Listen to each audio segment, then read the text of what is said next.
The thunderbolt neither clarifies nor solves anything, and therefore its effect is all the more dreadful. Gogol later attempted to read into his comedy the idea of fatal retribution. The government, therefore, is supposed to be its tool.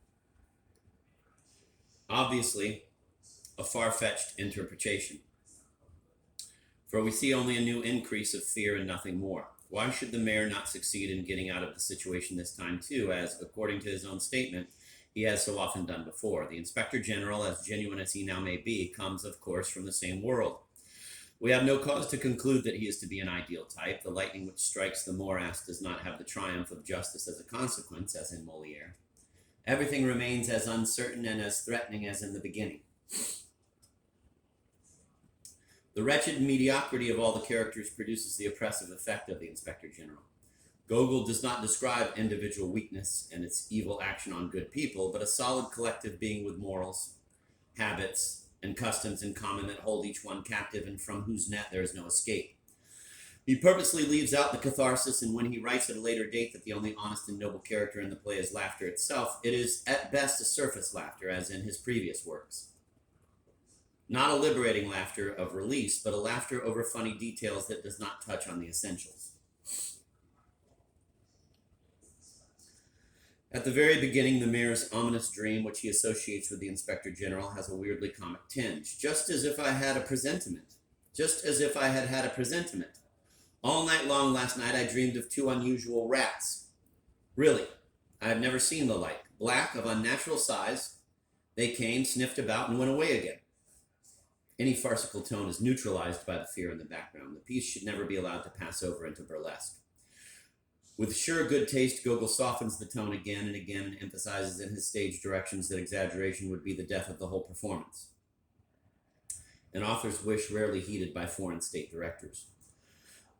Strangely enough, they think that they can convey a Russian milieu by simply raising the volume, and not only do they fail to accomplish this, but they also completely miss the point of this supranational comedy.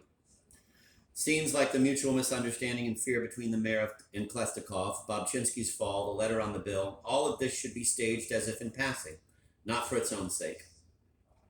Klestikov's great scene with its brilliant firework-like crescendo of lies can only produce its full effect if it is spoken as if improvised.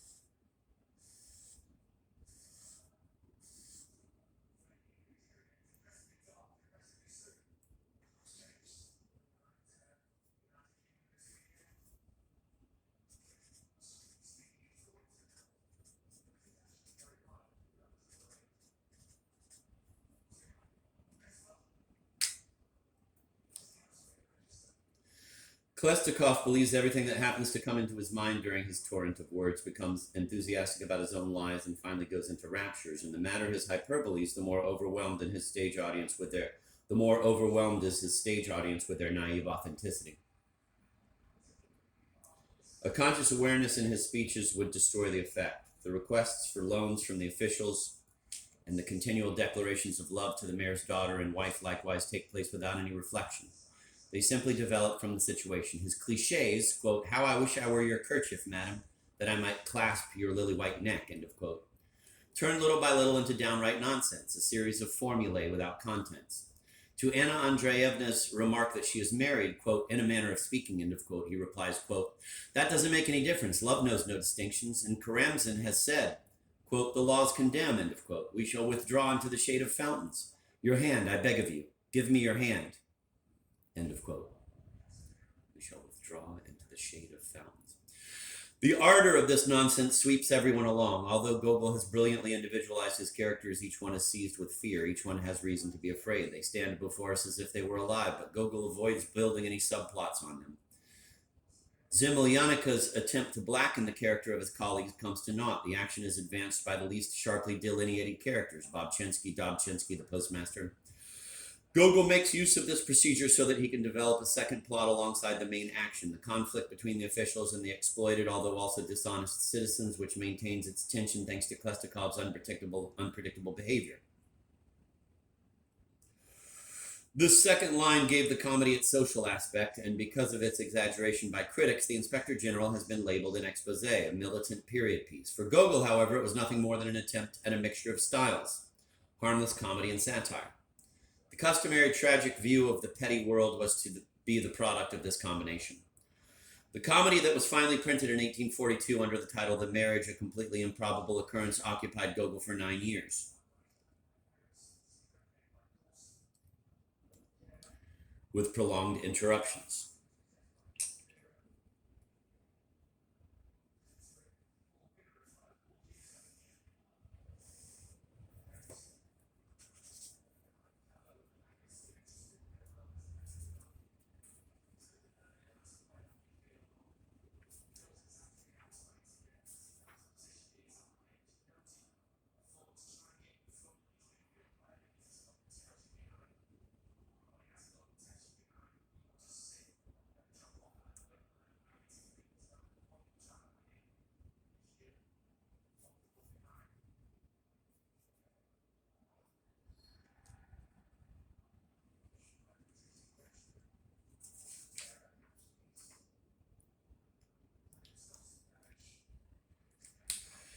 The comedy that was finally printed in 1842 under the title The Marriage, a Completely Improbable Occurrence, occupied Gogol for 9 years with prolonged interruptions. There are extant outlines of it dating from as early as 1833.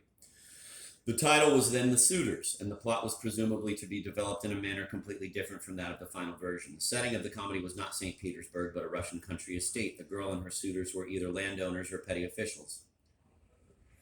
There is no mention of Podkolesin and Kochkarev, the heroes of the later version.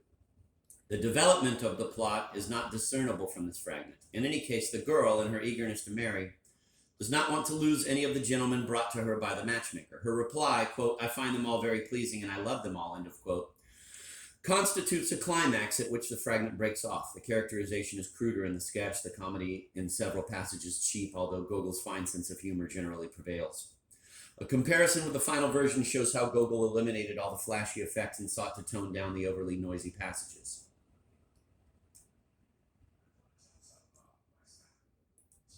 By the spring of 1835, the comedy had been fundamentally revised and probably was already very similar to the printed version.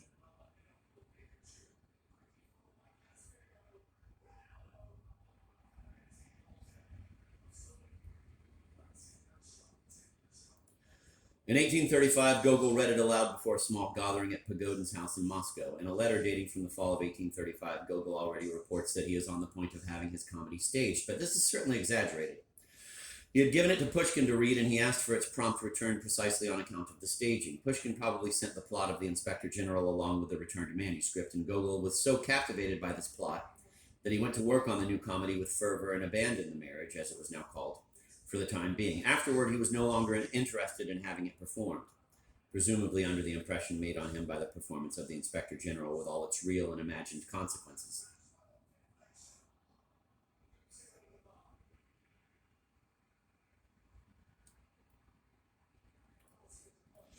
But when Shepkin, who was looking for a rewarding role, urgently asked him for a play, Gogol returned again to The Marriage. But the work did not progress, and apart from occasional revisions, it was left lying till 1841. For the edition of his collected works in 1842, Gogol transcribed it once again and made minor corrections.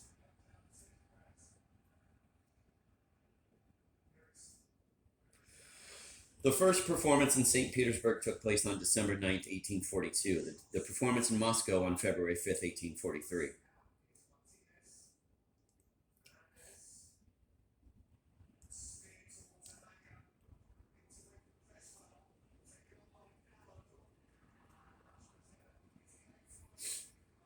The St. Petersburg performance was a complete failure, and in the opinion of Sergei Aksakov, the Moscow performance was also very weak. The reviews, with the exception of Belinsky's, who expressed himself very approvingly, for doubtful reasons, however, were almost entirely negative and devoid of any understanding.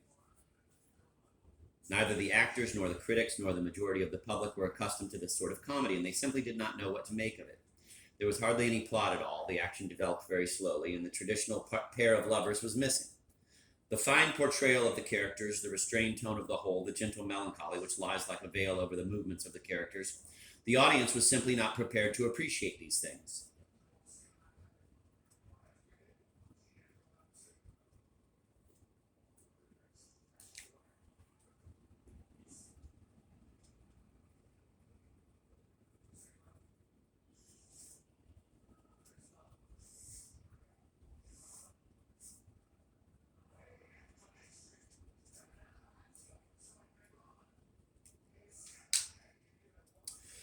But this time Gogol had expected no better reaction, for in general he regarded this comedy, unlike the Inspector General, with a certain amount of indifference. While he left very detailed stage directions for the Inspector General, he wrote to the Moscow actor Shepkin, "You know yourself, I think, how the marriage is to be performed, for you are no bachelor, thank God." And then he speaks in precise detail of the new staging of the Inspector General. The reason for this is quite clear. Gogol now considered the Inspector General to be a didactic and moralistic play that could be given a religious interpretation. And this was a very special concern to him now, while the marriage with, as he states now, its, quote, subject so harmless that not even the lowest police official could feel offended, end of quote, in his opinion, did not contain enough serviceable material. Little by little, not least perhaps through Belinsky's sympathetic reviews, the performances became better. Belinsky wrote quite frankly that the failure of the marriage was a triumph for Gogol and an evidence of the intellectual poverty of his public, and that the time for a national theater in Russia had not yet arrived. But the official criticism, with Bulgarin in the forefront, was content to assert that this was a creation on a level lower than anything human talents have ever yet produced.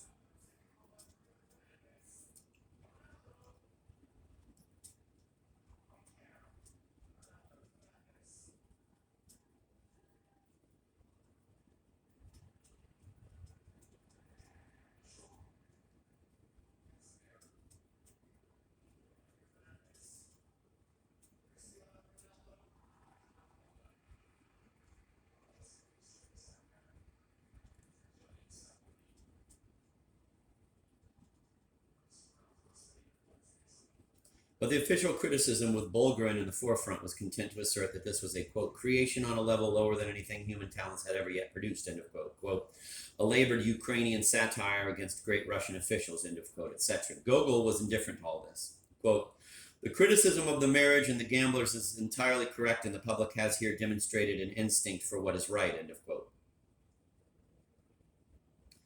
To all the heated discussion, Gogol reacted only with this disinterested observation.